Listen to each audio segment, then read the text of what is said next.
All right, welcome dear students. Let us do question number 6 and 7 of exercise number 2.7. Please subscribe my channel, watch the videos, like and share them so that I can keep making such content for you. So question number 6 मैंने आप लोगों के specially यहाँ पे prepare किया. Let us do first that. Question number 6 says supply the missing elements of the third row of the given table so that the operation static may be associated. Question number 6. So let us make this table static है. इस तरह से dot अब हर जगह पे नहीं मैं लगाऊंगा, बस लाइन में दिखा दूंगा. A है, B है, C है एंड D है.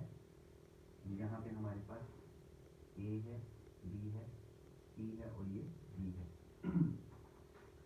So what is it saying? Let us see. It is saying this is A, this is B, this is C, this is D, I guess. And this is D, that is A, that is C, and that is D.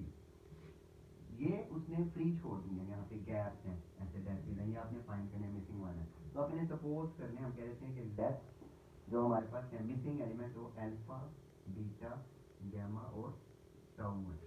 Tau या tau से पढ़ते हैं कुछ लोग.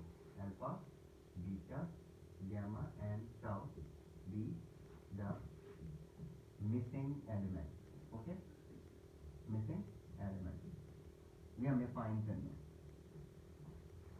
और part D के अंदर उसने जो है उसने डी स्टैटिक ए जो है उसने डी दिया है, डी स्टैटिक डी जो है सी दिया है, डी स्टैटिक सी इसने सी दिया है और यहाँ पे डी दिया है. तो ये जी हमारे पास जो अल्फा, बीटा, गैमा और टाउ है ये हम लोग very easily with the help of associative property find कर सकते हैं. तो लेट अस डू.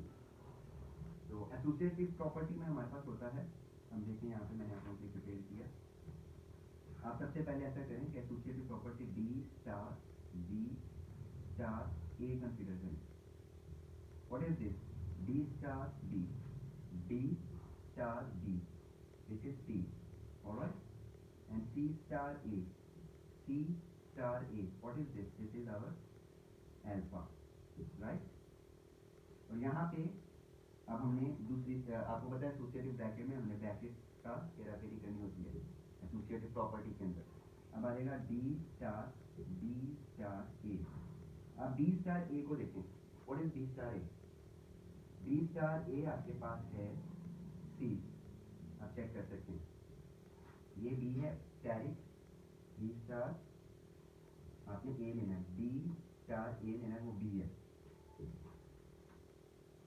ओके, ये बी आ गया.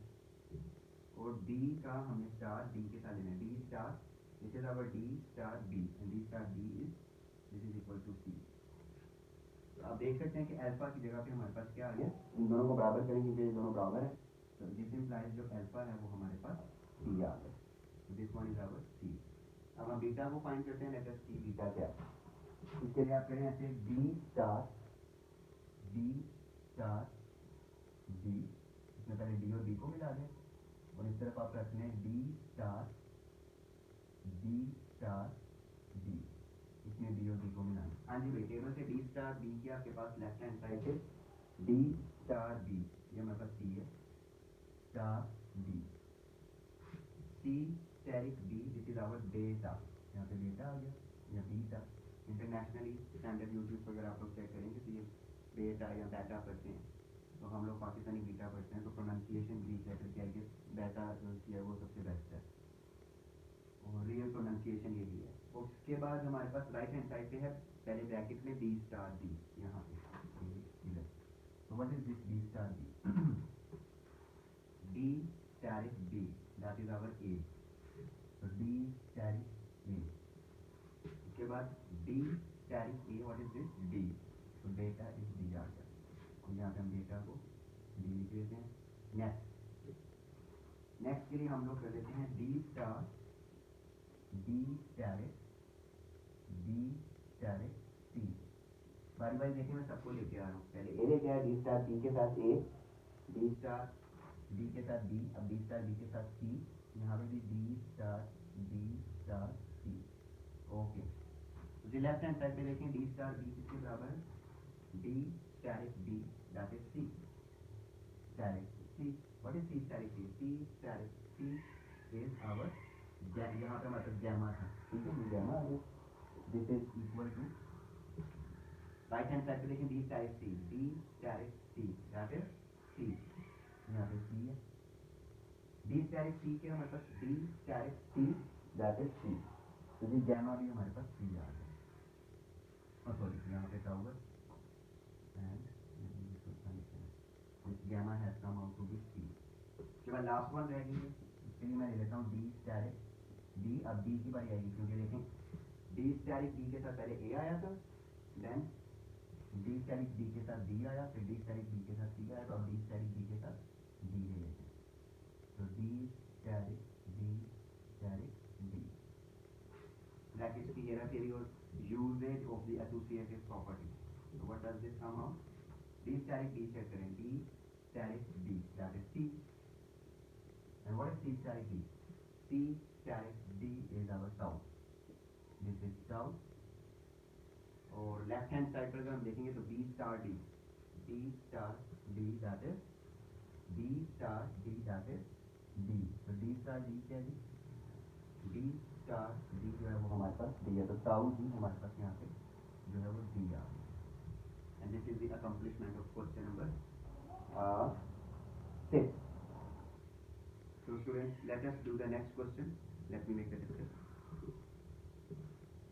Question number 7. Let us do that in this video, so that this exercise will be completed. Alright. So the question number 7 क्या है हमारे पास? He is saying what operation is represented by the adjoining table? Static में 0 है, 1 है, 2 है, 3 है, और यहाँ पे 0, 1, 2, 3 है। तो अगर हम गौर करें थोड़ा सा टेबल के ऊपर, हमें ऑपरेशन 2 मिनट से पहले पता चल जाएगा। कैसे? अगर ये मल्टीप्लिकेशन होता स्टैटिक, अगर ये स्टैटिक मल्टीप्लिकेशन होता तो 0 मल्टीप्लाई बाय 0, 0, 0, 0 सारों में होता, 0 multiply by 1, 0, 0 multiply by 2, 0, 0 multiply by 3, 0। But यहाँ पे क्या लिखा हुआ है? यहाँ पे 0 है, 1 है, 2 है, 3। From the very first row ही हमें पता चल गया कि ये अंडर एडिशन मॉड्यूलर 4 हो रहा है। क्यों 4 कैसे हो रहा है? 1 plus 0 is 1, 1 plus 1 is 2, 1 plus 2 is 3, and 1 plus 3 is 0, because 1 plus 3 is 4, and under mod 4 को जब हम डिवाइड करेंगे 4 से तो हमारे पास रिमेनर 0 है, इसलिए मैं 0 लिख लिया। तो ये 1, 2, 3 0 बना हुआ है। उसके बाद 2 plus 0 is 2, 2 plus 1 is 3, 2 plus 2 is 0, 2 plus 3 is 5, but 5 under mod 4 is 1, because remainder 4 से डिवाइड करने पे 1 है under mod 4, and 3 plus 0 is 3, that is 0, that is 1, and that is 2। तो क्लियर हो गया जी, ऑपरेशन जो सा है हमारे पास binary operation, that is addition. ठीक है, एडिशन मॉड 4, पूरा ऑपरेशन बताना, एडिशन मॉड 4, ऑर्डिनरी एडिशन नहीं है, मॉड्यूलर एडिशन है अंडर मॉड 4। ओके हो गया। उसके बाद name the identity element of the relevant set. तो आइडेंटिटी एलिमेंट कौन सी होती है कि जो जब ऐड हो उस एलिमेंट के अंदर, 0 जब 0 में ऐड हुआ नो चेंज, 0 जब 1 में ऐड हुआ 1 में नो चेंज, 0 जब 2 में ऐड हुआ 2 में नो चेंज, 0 जब 3 में ऐड हुआ 3 में नो चेंज। तो of course under modular 4 0 is the additive identity. तो ये एडिटिव आइडेंटिटी एलिमेंट होता है वो हमारा 0 है।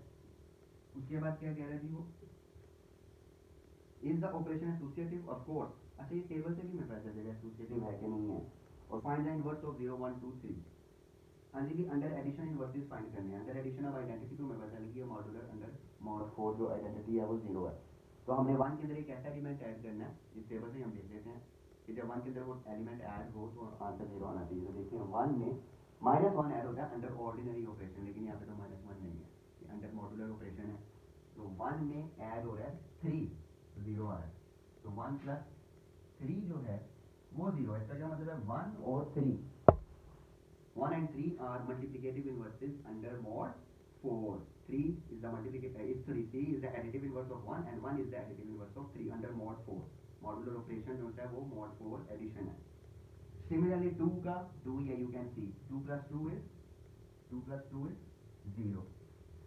एडिटिव आइडेंटिटी मिल रही है 2 को 2 के अंदर ऐड करने पे 4 मिल रहा है, और अंडर मॉड 4 जो है वो 0 के इक्वल है। तो जी 2 का मल्टीप्लिकेटिव इन्वर्स 2 ही है, 0 का 2 का एडिटिव इन्वर्स 2 ही अंडर मॉड 4, 1 का एडिटिव इन्वर्स 3 है, 3 का एडिटिव इन्वर्स 1 है और 0 का एडिटिव इनवर्स 0 हो गया। तो सारे एलिमेंट्स के इन्वर्सेस आ चुके हैं और आइडेंटिटी एलिमेंट भी क्लियर हो गया।